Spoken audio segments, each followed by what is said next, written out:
Jouska, you've had a conversation you need to have with your boss, with someone who hurt you, with a version of yourself you haven't been lately.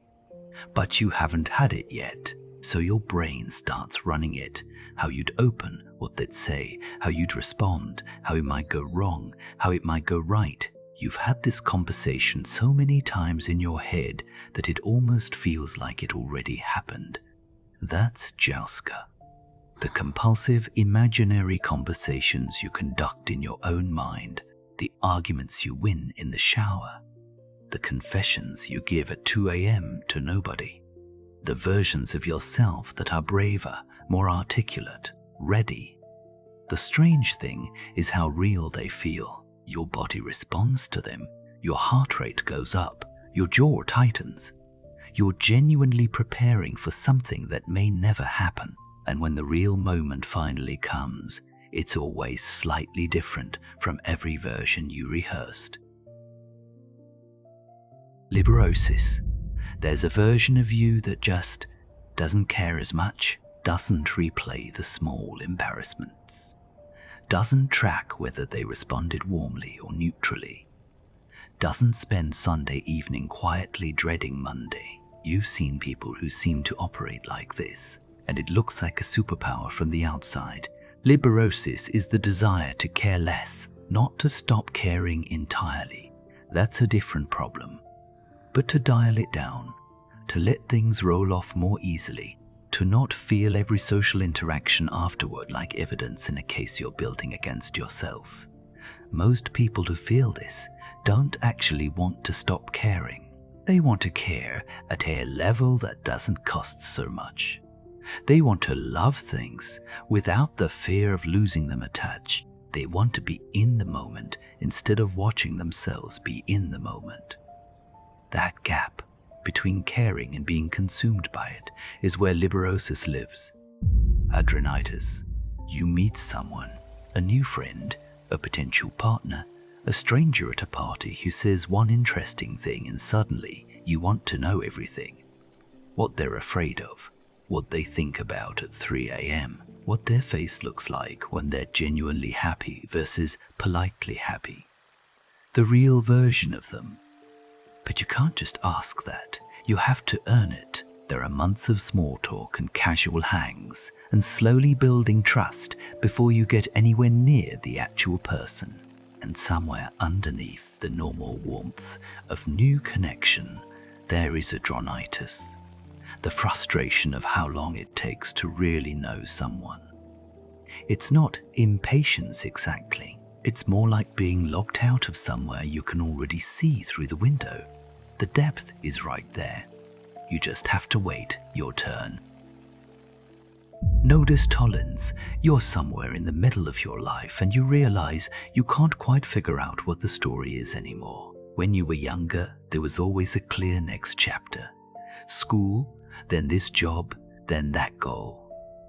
It made sense as a sequence, but somewhere in the middle of living it, the narrative got muddy, and now you're not sure what it's building toward or what any of it means.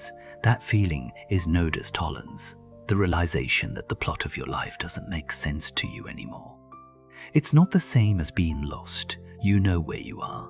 You just don't know why you're there, or where it leads, or whether the version of you who made all these choices was working from a plan that still applies. Stories are supposed to go somewhere, and somewhere along the way you started wondering if yours is.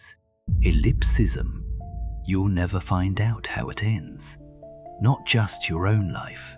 You already know that one is finite, but everything else, the political situation that's been building for years, the technology that's clearly going somewhere but nobody knows where, the people in your life who are right in the middle of their stories right now, the world 100 years from now.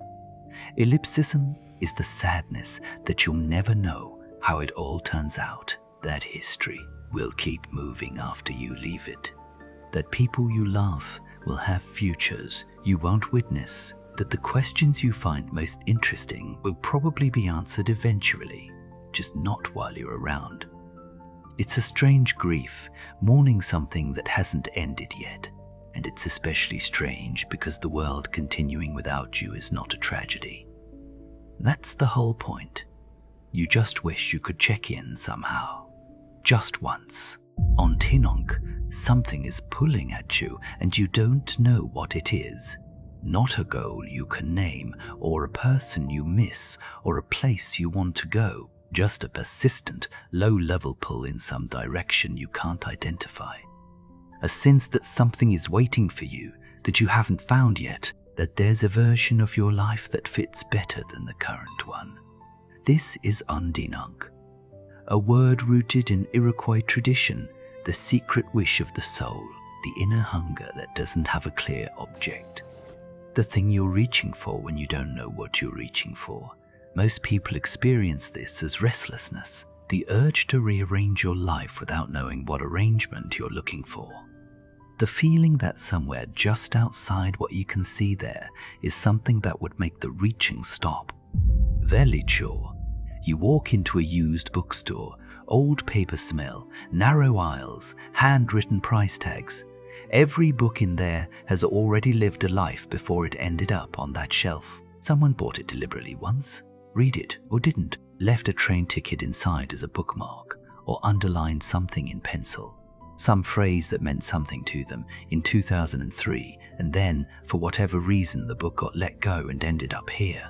Vellichor is the strange wistfulness of used bookstores, the quiet, slightly melancholy atmosphere of places full of things that used to belong to someone's life and don't anymore. It's not heavy, it's not grief, it's more like a soft reminder that every object has had a story before yours, that there are small histories everywhere if you bother to look, and that letting things go doesn't mean they stop mattering, it just means they're waiting for someone new. Exulansis.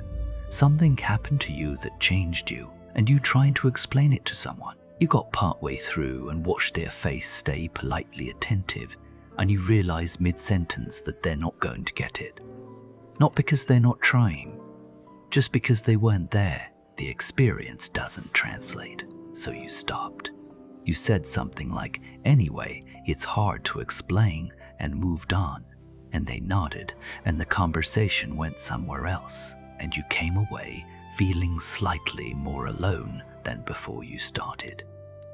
Exulansis is the tendency to give up trying to explain an experience when it becomes clear others can't relate. It's what happens when the gap between what you lived and what you can say about it becomes too wide to bother crossing.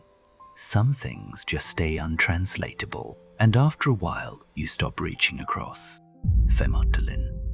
You find a perfect angle at the place you're visiting, light hitting just right. You take the photo. It's a good one. You feel it as you take it, and then later you search the location online and find 3,000 versions of the exact same photo. Same angle, same light. Your moment of seeing was real. The image just isn't new.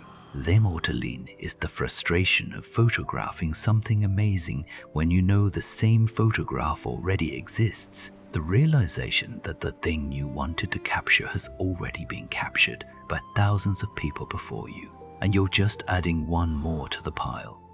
But here's the thing about Vemödalen. The photo isn't the point. You were there. You saw it.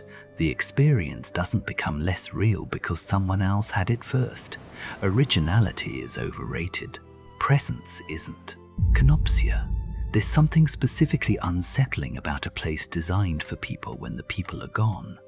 An airport at 4 a.m, a school during summer, a stadium an hour after the crowd left, cups still on the ground, lights still on, everything set up for a crowd that no longer exists. These places were built with people in mind. The chairs, the signs, the layout, all of it assumes presence. And when that presence is gone, something about the space feels wrong in a way that's hard to name. That's Kenopsia, the eerie feeling of an abandoned space that used to be full. What makes it different from just being in an empty room is that you can feel the absence. If you'd never known the place was full, it would just be a space. But knowing what it was supposed to be gives the silence a weight. the shape of something that should be there but isn't,